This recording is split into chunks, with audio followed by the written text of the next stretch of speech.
लाडकी बहीण योजनेच्या नवीन व्हिडिओमध्ये आपलं स्वागत आहे। महिलांनो, सर्वात अगोदर माझ्या चॅनलवर नवीन असाल तर माझे चॅनल सबस्क्राईब करून घ्या, जेणेकरून माझ्या चॅनलच्या माध्यमातून लाडकी बहीण योजनेचे येणारे अपडेट्स तुम्हाला मिळत राहील। तर महिलांनो, ब्रेकिंग न्यूज अशी आहे की ज्या महिलांकडे आता त्यांच्या घरामध्ये फोर व्हीलर कार किंवा ज्या महिलांच्या घरामध्ये कोणी सरकारी नोकरी जर असेल, ज्याला सरकारी नोकरी असेल, अशा महिलांना आता लाडकी बहीण योजनेचा लाभ मिळणार नाही अशी बातमी समोर येत आहे। तरी पण सर्वच महिलांना याच्यातून वगळण्यात येणार आहे अशी अफवा कोणीही पसरवू नये। ज्या महिलांकडे सरकारी नोकरी किंवा ज्यांच्याकडे घरात फोर व्हीलर कार असेल, अशा महिलांना आता या योजनेपासून वंचित राहावे लागणार आहेत अशी बातमी समोर येत आहे, असं गव्हर्नमेंटकडून स्पष्ट करण्यात येत आहे। तरी सर्वच महिलांना काळजी करण्याची गरज नाही। याच्यातून फक्त काही मोजक्याच महिला ज्यांना या योजनेची गरज नाही आहे, ज्या योजनेसाठी लाभार्थी नाही आहे, अशा महिलांना या योजनेचा लाभ होणार नाही। सर्वच महिलांना चिंता करण्याची गरज नाही आहे।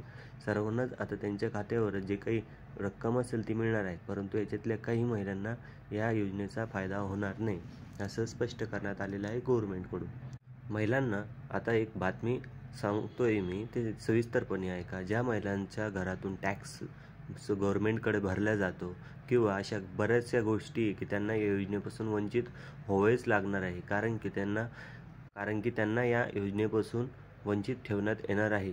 तर लाडकी बहीण योजना ही फक्त गरीब आणि मध्यमवर्गीय कुटुंबांना मिळणार आहे, ज्या महिलांकडे फोर व्हीलर कार नाही आहे आणि ज्यांच्या घरात गव्हर्नमेंट सरकारी सर्वंट नाही, अशाच महिलांना या योजनेचा लाभ होणार आहे। तर सर्वात अगोदर माझी बातमी ही जास्तीत जास्त महिलांपर्यंत शेअर करा, जेणेकरून त्या महिलांना माहीत व्हायला पाहिजे की आपल्याकडे फोर व्हीलर कार असेल तर आपल्याला या योजनेपासून वंचित राहावे लागेल, किंवा आपल्या घरात कोणी सरकारी सर्वंट असेल तर अशा लोकांना, अशा महिलांना या योजनेचा लाभ मिळणार नाही। तर याच्यापासून आपण एक माहिती घेऊया की ज्या महिलांना या योजनेचा आत्तापर्यंत लाभ झालेला आहे, त्याच्यातले बरेचशा महिला आता या योजनेपासून दूर राहणार आहेत, या वंचित राहणार आहेत, कारण की त्यांना या योजनेचा गैरवापर आता करता येणार नाही। त्यांनी पण डॉक्युमेंट भरले होते, त्यांना सुद्धा पैसे मिळाले, पण आता सर्वच महिलांचे कागदपत्र छाननी करण्यात येत आहे आणि ज्या महिलांकडे सर्वात जास्त संपत्ती किंवा ज्यांच्या अकाउंटमध्ये खूप सारे पैसे देवाणघेवाण चालू आहे, अशा महिलांना या योजनेपासून वगळण्यात येणार आहे।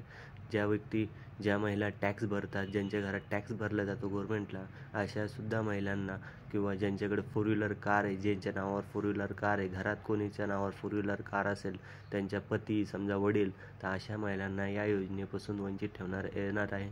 सर्वच महिलांना यांच्यापासून वंचित ठेवण्यात येणार नाही असं स्पष्ट करण्यात आलेलं आहे। ज्या महिला या योजनेसाठी पात्र असेल अशाच महिलांना आता पैसे मिळणार आहेत। तर महिलांनो, सर्वात अगोदर तुम्हाला सांगतो की हा व्हिडिओ जास्तीत जास्त महिलांपर्यंत शेअर करा आणि या चॅनलला सर्वात अगोदर सबस्क्राईब करा, जेणेकरून तुम्हाला